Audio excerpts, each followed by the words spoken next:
नमस्कार। Technical analysis के इस 12th एपिसोड में आपका स्वागत है। तो आज के एपिसोड में हम बात करने वाले कुछ और पैटर्न्स के बारे में। पैटर्न्स का ये लास्ट एपिसोड है। इस एपिसोड के बाद हम टेक्निकल एनालिसिस से जुड़ी और चीजों के बारे में बात करेंगे। तो आज हम मेनली दो पैटर्न्स के बारे में बात करने वाले हैं, विंडोज पैटर्न और तासुकी पैटर्न। तो शुरुआत करेंगे विंडोज पैटर्न से।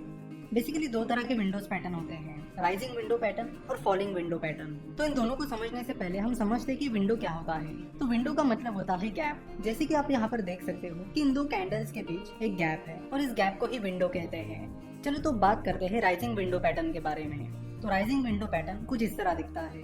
यहाँ पर आप देख सकते हो कि उस स्टॉक की प्राइस लगातार बढ़ रही है। उसके पीछे ग्रीन कैंडल आ गई और उस ग्रीन कैंडल के बाद जब दूसरी ग्रीन कैंडल आई तो उन दोनों के बीच गैप है और इस गैप को ही विंडो कहते हैं। तो राइजिंग ट्रेंड के दौरान अगर कोई विंडो आती है तो उसे राइजिंग विंडो कहते हैं। तो राइजिंग विंडो पैटर्न की ये दोनों भी कैंडल्स ग्रीन है और इन दोनों के बीच गैप है। तो अगर आप इस गैप को देखोगे तो आपको पता चलेगा कि जो पहले वाली ग्रीन कैंडल है उसका हाई और जो सेकंड वाली कैंडल है उसका लो, इन दोनों के बीच वो गैप है। तो ये जो भी गैप होता है वो हमेशा उन कैंडल्स की शैडो के बीच होना चाहिए। जैसे कि यहाँ पर है, देखो बॉडी के बीच का गैप मतलब नहीं रखता, यहाँ पर आपको चाहिए उन शैडोज के बीच का गैप। अगर शैडो के बीच गैप होगा तभी वो विंडो कहलाएगी। तो जब भी राइजिंग विंडो पैटर्न दिखता है तो उसका मतलब है कि ये जो अप ट्रेंड है वो लगातार चलता रहेगा। इससे पहले हमने जो भी पैटर्न्स देखे वो रिवर्सल पैटर्न थे, यानी उन पैटर्न्स के बाद ट्रेंड चेंज हो जाता था। लेकिन यहाँ पर ऐसा नहीं हो रहा है। विंडो पैटर्न हमें बताता है कि जो ट्रेंड चल रहा है वो कंटिन्यू रहेगा। तो जैसे कि राइजिंग पैटर्न में हम देख रहे हैं कि यहाँ पर अप ट्रेंड चल रहा है और इस विंडो के बाद ये कंफर्म हो जाता है कि अप ट्रेंड आगे भी लगातार चलता रहेगा। तो ट्रेडर्स विंडो पैटर्न देखने के बाद उस स्टॉक में एंट्री कर सकते हैं। तो राइजिंग विंडो पैटर्न हमें बाइंग अपॉर्चुनिटीज के बारे में बताता है कि उस स्टॉक का अप ट्रेंड आगे भी लगातार चलता रहेगा। अब बात करते हैं फॉलिंग विंडो पैटर्न के बारे में। फॉलिंग विंडो पैटर्न कुछ इस तरह दिखता है। तो जैसे कि आप यहाँ पर देख रहे हो कि स्टॉक्स के प्राइसेस लगातार गिर रही है और उसी बीच ये पहली रेड कैंडल आती है और उसके बाद ये दूसरी रेड कैंडल आती है। आप देख रहे हो कि इन दोनों रेड कैंडल की शैडो के बीच गैप है, यानी विंडो है। तो डाउन ट्रेंड के बीच में अगर कोई विंडो आती है तो उसे फॉलिंग विंडो पैटर्न कहते हैं और वो हमें इंडिकेट करती है कि जो फॉलिंग ट्रेंड चल रहा है वो लगातार चलता रहेगा। तो फॉलिंग विंडो पैटर्न हमें बताता है कि स्टॉक्स की प्राइसेस आगे भी लगातार गिरती रहेगी। तो in short falling window pattern हमें सेलिंग अपॉर्चुनिटी के बारे में बताता है। तो फॉलिंग विंडो पैटर्न के बाद ट्रेडर्स उस स्टॉक में शॉर्ट सेल पोजीशन ले सकते हैं और उस फॉलिंग अपॉर्चुनिटी का फायदा ले सकते हैं। तो ये था विंडो पैटर्न। तो हम बात करेंगे तासुकी पैटर्न के बारे में। तासुकी पैटर्न भी विंडो पैटर्न पर ही बेस्ड है। तो तासुकी पैटर्न फिलहाल हमारा लास्ट पैटर्न है जिसे हम समझने वाले हैं। देखो पैटर्न्स बहुत सारे हैं, बहुत सारे। तब तक हमने बहुत सारे पैटर्न समझ लिए हैं। तो बेसिकली पैटर्न्स हमें पूरी कैंडल स्टिक को समझने में मदद करते हैं कि फिलहाल चार्ट में क्या हो रहा है। पैटर्न्स हमें ये समझने में मदद करते हैं कि पहली कैंडल के बाद दूसरी कैंडल अगर ऐसी आती है तो उसका मतलब क्या होता है, पहली कैंडल के बाद दूसरी कैंडल अगर वैसी आती है तो उसका मतलब क्या होता है, एक्सेट्रा।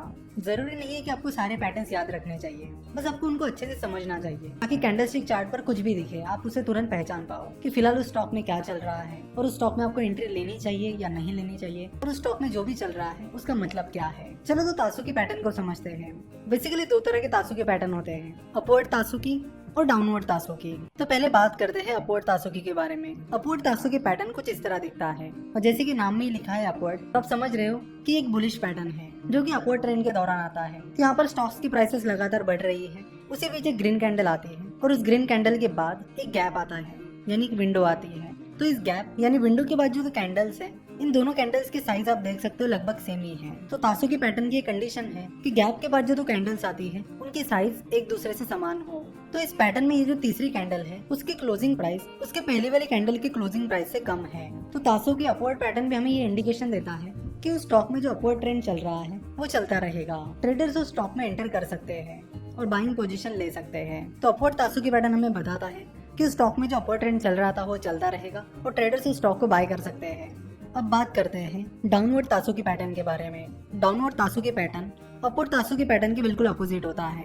तो डाउनवर्ड तासुकी पैटर्न में स्टॉक्स की प्राइस लगातार गिर रही है और उसी बीच इस रेड कैंडल के बाद गैप यानी विंडो आती है और उसके बाद दो कैंडल्स आती है जो कुछ इस तरह दिखती है। तो आप यहाँ पर देख सकते हो कि ये जो थर्ड कैंडल है उसकी क्लोजिंग प्राइस उसके पहले के कैंडल की क्लोजिंग प्राइस से ऊपर है और यही चीज डाउनवर्ड तासुकी पैटर्न का मेन फीचर है। तो डाउनवर्ड तासुकी पैटर्न हमें बताता है कि जो डाउन ट्रेंड चल रहा है वो आगे भी चलता रहेगा और डाउनवर्ड तासुकी पैटर्न के बाद ट्रेडर्स उस स्टॉक में शॉर्ट सेलिंग पोजीशन ले सकते हैं। अगर तासुकी पैटर्न को देखा जाए तो तासुकी पैटर्न विंडो पैटर्न पर बेस्ड है, यानी यहाँ पर मेन डिफरेंशिएटर विंडो ही है।